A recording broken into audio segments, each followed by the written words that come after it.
Hello students, मैं पीयूष राजपूत और आपका अपना चैनल पीयूष कोचिंग क्लासेस। जैसे बच्चों हमारी केस स्टडी क्वेश्चंस की सीरीज चल रही है और हमने पॉलिनोमियल चैप्टर के पैसेज को कर रहे थे, उसी को आगे बढ़ाते हैं और देखते हैं हम नया पैसेज नंबर 30 क्या कहता है। कह रहा है Prachi was playing with A slinky spring with toy and ask her brother rhythm what is the shape thus form called rhythm is explain that the shape form is parabola। ठीक है, आपको ये दिखाई दे रहा होगा, जो ये आपके पास टॉय है, इसकी जो आपको ऊपर की जो कमर है उसकी शेप दिख रही होगी पैराबोलिक। ठीक है भाई, बहुत अच्छी बात है। He also explain her that the parabola is a graphically representation of quadratic polynomials. ठीक है, इसकी जो जनरल इक्वेशन होती है बच्चों, वो आपकी a x square b x plus c होती है, जहाँ पर आपका जो ए है ये कोफिशिएंट कभी जीरो ना हो, क्योंकि अगर यही जीरो हो गया बच्चों तो फिर आपकी इक्वेशन क्वाड्रेटिक रहेगी नहीं। ठीक है ना, तो a x square plus b x plus c इसकी जनरल इक्वेशन है और ए कोफिशिएंट जो एक्स स्क्वायर का है वो कभी जीरो ना हो। कभी था draw a parabola using throw, ठीक है, on the graph paper the zeros of the polynomial representing the graph. देखो बच्चों, आपको पता है कि एक्स एक्सिस पर जो कट करता था वो उसके जीरोस होते थे, और जो भी एक्स एक्सिस पर कट करेगा उसके वाई कोऑर्डिनेट जीरो होंगे। अब देखो वाई कोऑर्डिनेट किस किस के जीरो हैं, एक तो इसके जीरो हैं और एक हमारा वाई कोऑर्डिनेट इसके जीरो है। तो इसके जो जीरोस हो गए बच्चों, वो जीरोस हो गए -1 और -3, ये इसके दो जीरोस हो गए, -3 और -1, यानी कि ऑप्शन नंबर सी। ओके, कह रहा which of the following is correct. A parabola intersect x-axis at maximum 2 points.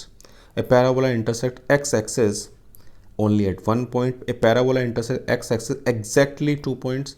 A parabola intersect x-axis at least 2 points. यानी कि जो पैराबोला है वो मैक्सिमम दो जगह कट कर सकता है, मैक्सिमम दो जगह, दो से ज़्यादा वो कट कर ही नहीं सकता। क्लियर है इतनी बात। The product of root of the polynomial हमारे पास है 5x x माइनस 6। तो अगर हम इसको ज़ीरो रखते हैं, एक तो 5x is equal to zero और x इज इक्वल टू आ जाएगा ज़ीरो और दूसरा रूट आएगा 6, तो इसका जो प्रोडक्ट आएगा बच्चों वो कितना हो जाएगा, तो भैया वो प्रोडक्ट होगा ज़ीरो। क्लियर है इतनी बात, कोई दिक्कत तो नहीं। And the sum of the zeros of the polynomial, sum of zero यानी कि अल्फा प्लस बीटा आपका होता है बच्चों -b/a, यानी सम ऑफ रूट्स हो गए माइनस का b/a। कोई दिक्कत नहीं। चलो अब अगला पैसेज यानी पैसेज नंबर 31 भी देख लेते हैं क्या कह रहा है। कह रहा है एप्लीकेशन ऑफ क्वाड्रेटिक पॉलिनोमियल यानी हाईवे टनल। ओके, आपको एक टनल है, उसकी शेप दी हुई है। Shweta and husband Sunil who is an architect by profession visit France. They went to see Mont Blanc tunnel which is a highway tunnel between France and Italy under the Mont Blanc mountain in the Alps and has a parabolic cross section. यानी कि जो ये दिखाई दे रहा होगा आपको, ये जो है वो आपका पैराबोलिक सेक्शन में दिया हुआ है। ओके, मैंने आपको बताया हुआ है कि जिस भी पॉइंट पर एक्स एक्सिस पर कट करेगा वही उसके ज़ीरोज़ होते हैं, तो उसके जो ज़ीरोज़ हैं वो -2 और 8 हो गए। चलो भाई, बहुत अच्छी बात है। तो उसके जो ज़ीरोज़ हैं वो -2 और 8 हैं। What will be the expression of the polynomial, तो हमारे पास होता है, देखो भाई पैराबोला आपको नज़र आ रहा है उल्टा है तो माइनस साइन लगाना ना भूलें। X square minus sum of roots into x plus product of roots, ये आपके पास होगा। ये कर्व उल्टा है इसलिए मैंने आपको माइनस दिया है। तो minus k x square -6x minus के 16, तो बच्चों ये आ जाएगा एक्स स्क्वायर प्लस के 6x और प्लस के 16, तो ये आपके पास हो गया। अभी what is the value of polynomial represented by the graph when x is equal to 4। Okay भाई, x is equal to 4 पर वैल्यू निकाल देते हैं इस पोलिनोमियल की। माइनस के 4 स्क्वायर 6 इंटू 4 प्लस 16, तो ये हो गया 16 प्लस 24 प्लस 16, तो इसकी वैल्यू कितनी हो गई 24। अब अगर tunnel is represented by then its zeros, भाई minus k x square plus k 3x minus 2, तो माइनस के एक्स स्क्वायर आप इसके फैक्टर कर सकते हैं 2x प्लस एक्स माइनस 2, इसमें से माइनस एक्स कॉमन ले लेंगे तो x माइनस 2 आएगा, यहाँ से 1 कॉमन ले लेंगे तो x माइनस 2 आएगा। तो इसके जो फैक्टर हो जाएंगे बच्चों x माइनस 2 और माइनस एक्स प्लस 1, तो दो जीरोज़ मिल गए, एक 2 मिल गया और एक 1 मिल गया, तो हमारे इसके जीरोज़ आ गए हैं 2 और 1। देखो कोई ऑप्शन में है क्या, बिल्कुल है।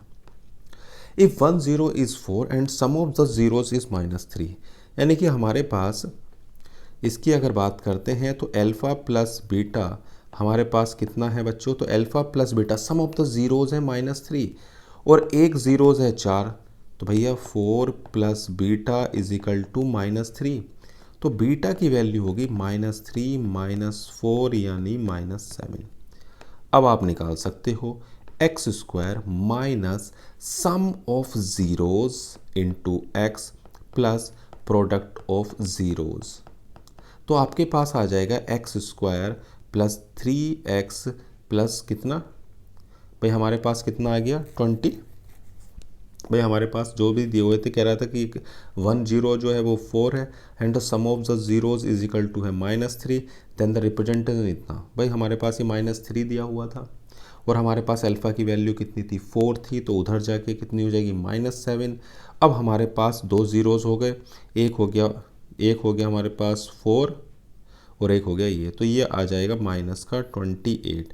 तो एक्स स्क्वायर प्लस 3x -28, या फिर अगर माइनस लें, अगर क्या लें माइनस लें, तो हमारे पास आता पूरी इक्वेशन को मल्टीप्लाई करें तो एक्स स्क्वायर -3x प्लस 28, ये भी हो सकता है अगर उसका कोफिशिएंट क्या है माइनस है, यानी पैराबोला हमारा उल्टा है, कोई दिक्कत वाली बात नहीं है। यानी कि हमारे पास दिए हुए थे कि सम दिया हुआ था, एक ज़ीरोज़ दिया हुआ था 4, हमने दूसरा ज़ीरो निकाल दिया तो दोनों ज़ीरो हो गए। अब या तो ये इक्वेशन होगी या ये इक्वेशन होगी, अगर इक्वेशंस ये होती है तो पैराबोला जो होगा वो उल्टा होगा। क्लियर है इतनी बात। तो दोनों पैसेज बहुत ही आसान थे बच्चों, आपको समझ में भी आ गए होंगे। तो आज की क्लास में सिर्फ इतना ही। Thank you.